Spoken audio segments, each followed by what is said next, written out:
அதிமுக பொது வழக்கறிஞராக இருக்கிற மதுரை வீரன் அவர்கள் தமிழக தலைமை தேர்தல் ஆணையரான சத்யபிரதா சாஹூ கிட்ட ஒரு கம்ப்ளைண்ட் கொடுத்திருக்காரு. என்ன கம்ப்ளைண்ட் அப்படின்னா, வடசென்னை தொகுதிக்கு உட்பட்ட 45வது வார்டில் திமுக காரங்கள் கடந்த ஏப்ரல் 14ஆம் தேதி மாலை முதல்லிருந்து பூத் ஸ்லிப் கொடுத்துக்கிட்டு இருக்காங்க.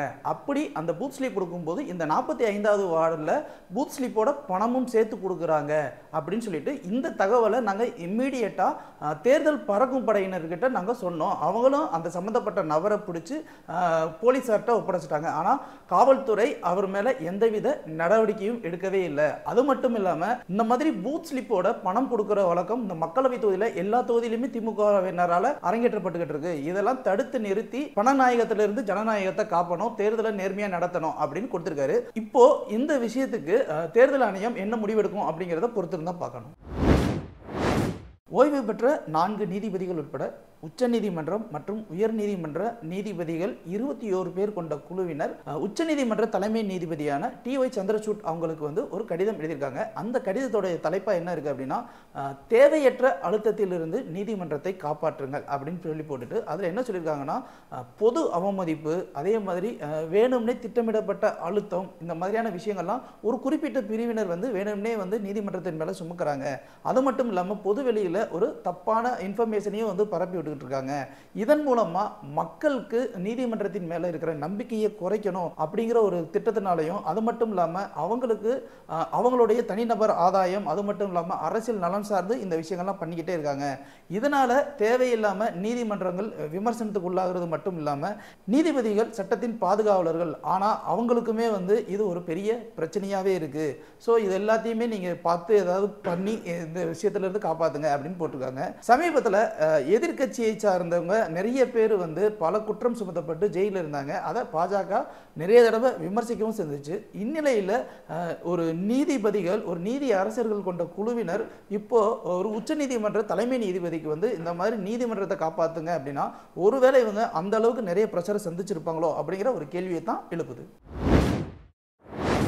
நாடாளுமன்ற மக்களவைக்கான முதற்கட்ட தேர்தல் தமிழ்நாட்டில் வர 19ஆம் தேதி நடைபெற இருக்கு. ஜூன் 4ஆம் தேதி இது தேர்தல் வாக்குகள் எண்ணப்படுது. இது எல்லாருக்குமே தெரிஞ்ச ஒரு விஷயம் தான். இதுடைய தேர்தல் பிரச்சாரம் வர 17ஆம் தேதி 5 மணியோட முடியுது அப்படின்னு ஏற்கனவே தேர்தல் ஆணையம் அறிவுறுத்தி இருந்துச்சு. இந்நிலையில கோடை வெயில முன்னிட்டு தேர்தல் பிரச்சாரம் 5 மணிலிருந்து 6 மணி வரையிலும் முடிச்சுக்கலாம் அப்படின்னு அனௌன்ஸ் பண்ணியிருக்காங்க. அது மட்டும் இல்லாமல் கிட்டத்தட்ட 190 பெட்டாலியன்ஸ் இங்கே இருக்காங்க. அதே மாதிரி பூத் ஸ்லிப் இல்லாதவங்க வாக்காளர் லிஸ்ட்ல அவங்க பேர் இருந்தால் போதும், அவங்க வாக்களிக்கலாம் அப்படின்னு சொல்லியிருக்காங்க. இப்போ இந்த தேர்தல் பிரச்சாரத்தில் கூடுதலா 1 மணி நேரம் கொடுத்தது அரசியல் கட்சிகள் இருக்கிற அந்த மும்முனை போட்டியில் இன்னும் ஒரு வேகத்தை கொடுத்துருக்குன்னே சொல்லலாம். பீகார் மாநிலம் கயாவில் தேர்தல் பிரச்சாரத்துக்காக பாரத பிரதமர் நரேந்திர மோடி போயிருந்தார். அங்கே மக்கள் கிட்ட பேசும்போது, சட்டத்தை இயற்றிய அம்பேத்கர் அவர்கள் மட்டும் இல்லைன்னா ஏழை குடும்பத்தில் பிறந்த நான் இன்னைக்கு இவ்வளோ பெரிய பிரதமராக ஆகியிருக்கவே மாட்டேன். அவர் சட்டம் இயற்றதுனால தான் எங்களை மாதிரி ஆளுக எல்லாருமே இந்த அளவுக்கு வந்திருக்கோம். மக்களுக்கு என்ன தேவையோ அதைத்தான் நாங்களாம் இந்த 10 ஆண்டுகளாக செஞ்சுக்கிட்டு இருக்கோம். ஆனால் இத்தனை ஆண்டுகளாக ஆட்சியில் இருந்த காங்கிரஸ் எதுவுமே செய்யவில்லை. இந்த 60 ஆண்டு கால ஆட்சியில் மக்களுடைய நேரத்தை வீணடிச்சது மட்டும்தான் மிச்சம். வளமான நாடாக உருவாகணும் அப்படின்னு தான் சட்டத்தை உருவாக்கியவருடைய மிகப்பெரிய கனவு. அதைத்தான் நாங்கள் நிறைவேற்றிக்கிட்டு இருக்கோம் அப்படின்னு சொன்னாங்க. அது மட்டும் இல்லாமல் பீகாரில் இந்த ராஷ்டிரிய ஜனதா தள் எப்பவுமே பார்த்தீங்கன்னா ஒரு காட்டாட்சி கொடுக்கும், அதே மாதிரி சர்வாதிகாரத்தை கொடுக்கும். இது ரெண்டுக்குமே முற்றுப்புள்ளி வைக்கணும் அப்படின்னா நீங்கள் பாஜகவுக்கு வாக்களிக்கணும் அப்படிங்கிற அந்த ஒரு விஷயத்த சொன்னார். மேலும் 25 கோடி இந்தியர்களை நாங்கள் ஏழ்மையிலிருந்து மீட்டு இருக்கேன் அப்படின்னு சொல்லி சொன்னார். இப்போ அது ரொம்பவே பேசு பொருளாக ஆகியிருக்கு. நாடாளுமன்ற மக்களவை தேர்தல் வர 19ஆம் தேதி நடைபெற இருக்கிற நிலைமையில் அரசு விரைவு போக்குவரத்து கழக மேலாண் இயக்குநரான திரு மோகன் அவர்கள் வர 17 மற்றும் 18ஆம் தேதிகளில் சென்னையிலிருந்து கூடுதலாக சிறப்பு பேருந்துகள் இயக்கப்படும் அப்படின்னு அறிவிச்சிருக்காரு. அது மட்டும் இல்லாமல் 17ஆம் தேதி கிட்டத்தட்ட 2090க்கு அதிகமான பஸ்களும், அதே மாதிரி 18ஆம் தேதி 2972 பேருந்துகளும் இயக்கப்படும் அப்படின்னு சொல்லியிருக்காரு. அது மட்டும் இல்லாமல் பிற ஊர்களில் இருந்து அந்தந்த சொந்த ஊருக்கு போறவங்களுக்காக 3622 பேருந்துகள் இயக்கப்படும். ஆக மொத்தம் 10,274 பேருந்துகள் இயக்கப்படும் அப்படின்னு சொல்லியிருக்காங்க. ஏற்கனவே தலைமை தேர்தல் ஆணையர் சத்யபிரதா சாஹூ அந்த 19ஆம் தேதி தனியார் நிறுவனங்கள் அலுவல் பணியில சுமத்தி இருந்தாங்க அப்படின்னா அது வன்மையா கண்டிக்கப்படும் சொல்லியிருந்தாங்க. அப்படிங்கிறது இங்க ரொம்ப முக்கியமான ஒரு விஷயம். பாஜக தலைமையிலான தேசிய ஜனநாயக கூட்டணியில் சுயேட்சை வேட்பாளராக ராமநாதபுரம் தொகுதிக்கு போட்டியிடுறவர் தான் ஓபிஎஸ் அவர்கள். ஓபிஎஸ் அவர்களுக்கு வாக்கு சேகரிக்கும் விதமாக பாஜகவின் தேசிய தலைவரான ஜே.பி. நட்டா அவர்கள் நேற்று ரோட் ஷோ போயிருந்தார். அதை முடிச்சுட்டு மக்கள் கிட்ட பரப்புரையில் பேசும்போது அவர் என்ன சொன்னார்னா, ஓபிஎஸ் மாதிரியான தன்னிகரற்ற தலைவர் டெல்லிக்கு தேவை, அதனால நீங்கள் அவரை எப்படியாவது ஜெயிக்க வச்சிருங்க அப்படின்னு சொன்னார். மேலும் பிரதமர் மோடி தலைமையில் எல்லா கிராமங்களுமே புத்துயிர் பெற்றுச்சு, இது எப்போவுமே இன்னும் தொடர்ந்துகிட்டே இருக்கணும்னா 3வது முறையாக மோடி அவர்கள் கண்டிப்பாக பிரதமர் ஆகணும். அது மட்டும் இல்லாமல் இந்த தடவை பாஜக 400 இடங்களுக்கு மேலே வெற்றி பெற்றால் மட்டும்தான் இந்தியாவுடைய வளர்ச்சி இன்னும் அதிகமாகவே சாத்தியப்படும் அப்படின்னு சொல்லியிருக்காரு. ஸோ பாஜக தமிழ்நாட்டில் எந்த அளவுக்கு இருக்கும் என்ன அப்படிங்கிறது கருத்து கணிப்புகள் ஒரு முரண்பாடாக ஒன்று சொல்லிக்கிட்டு இருக்கும்போது இவர் 400 இடத்துல வெற்றி பெறணும், அதே மாதிரி சுயேட்சை வேட்பாளருக்காக இவ்வளவு தூரம் வந்து இறங்கியிருக்காரு அப்படிங்கிறது இந்த அரசியல் வல்லுநர்கள் அதை வந்து ஒரு நகைப்பு பார்வையாகவே பார்த்துக்கிட்டு இருக்காங்க. உலகின் மிகப்பெரிய ஜனநாயக தேர்தலாக கருதப்படுறது இந்தியாவின் நாடாளுமன்ற தேர்தல் தான். இந்த நாடாளுமன்ற தேர்தலில் ஒவ்வொரு தேசிய கட்சிகளும் சரி, மாநில கட்சிகளும் சரி, கூட்டணி வச்சு அந்த கூட்டணிகளுக்குள்ள அங்கம் வச்சு இந்த நாட்டை யார் ஆள போறாங்க அப்படிங்கிறது தீர்மானிக்கிறது ரொம்ப முக்கியமான ஒரு முடிவும் கூட. இந்நிலையில தான் தமிழ்நாட்டில் வந்து எப்பவுமே வந்து இதுக்கு ஒரு தனியான அடையாளமும் ஒன்று. ஏன்னா இங்க ஒரு கட்சி ஜெயிச்சிருச்சு அப்படின்னா மாநிலத்தின் பெருவாரியான கட்சியில் அவ்வளோ சீக்கிரத்தில் தேசிய கட்சியோட கூட்டு வைக்கும். ஆனால் ஒரு மாநில கட்சி அங்கே தீர்மானம் பண்ற அளவுக்கு ஒரு முக்கியத்துவம் வாய்ந்ததான் தமிழ்நாடு. எப்பவுமே வந்து இந்த தேர்தல் கருத்து கணிப்புகள் இந்த தமிழ்நாட்டுக்கு வந்து எப்பவுமே ஒரு விதமான ஷேடோ கொடுத்துக்கிட்டே தான் இருக்கும். ஆரம்பத்தில் ஒரு கருத்து கணிப்பு வரும், அதற்கப்புறம் இன்னொரு கருத்து கணிப்பு வரும். இப்படி ஒவ்வொரு கருத்து கணிப்புகளும் தேர்தல் பிரச்சாரத்தின் ஆரம்ப காலகட்டங்கள் இறுதி காலகட்டங்கள் வரைக்கும் மாறிக்கிட்டே தான் இருக்கும். இப்போ இறுதி காலகட்டங்களில் நம்ம நெருங்கி இருக்கிற இந்த நிலையில் லோக் போல் ஒவ்வொரு மாநில வாரியா தேர்தலில் கருத்து கணிப்பை வந்து வெளியிட்டிருக்காங்க.